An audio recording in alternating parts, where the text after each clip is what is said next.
गृहोपयोगी साहित्याची खरेदी करताय तर आजच आपल्या टेकेट सुपर मार्टला भेट द्या.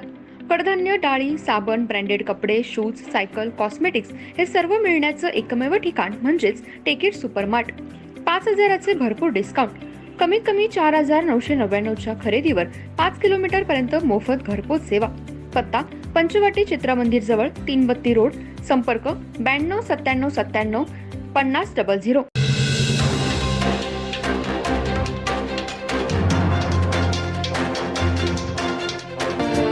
नमस्कार, मी तेजस्विनी मगदूम. एम मराठीमध्ये आपल्या सर्वांचं स्वागत आहे. पाहूया ठळक घडामोडी. इचलकरंजी विधानसभा मतदारसंघातील लोकसभा निवडणुकीमध्ये कोरोची गावातील मतदारांना मतदार यादीमध्ये नाव असून सुद्धा मतदान करता आलं नाही.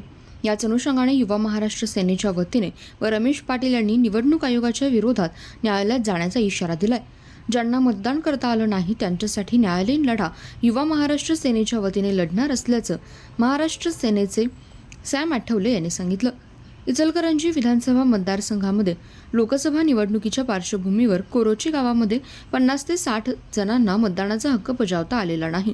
निवडणूक आयोगाच्या मतदान केंद्रावर मतदान यादीमध्ये या मतदारांचं नाव नोंदणी होती, पण त्यांचे मयत म्हणून नोंद करण्यात आली होती. तसेच निवडणूक आयोगाने उमेदवारांच्या प्रतिनिधींना दिलेल्या निवडणूक यादीमध्ये त्यांचं नाव होतं, पण निवडणूक आयोगाच्या यादीत नाव नसल्यामुळे त्यांना मतदानाचा हक्क बजावता आला नव्हता.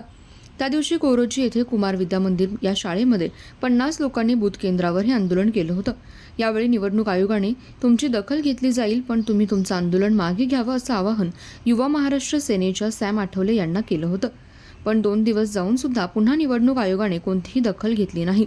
त्यामुळे युवा महाराष्ट्र सेनेच्या वतीने व सामाजिक कार्यकर्ते रमेश पाटील यांनी निवडणूक आयोगाच्या विरोधात न्यायालयीन लढा लढण्याचा इशारा दिलाय.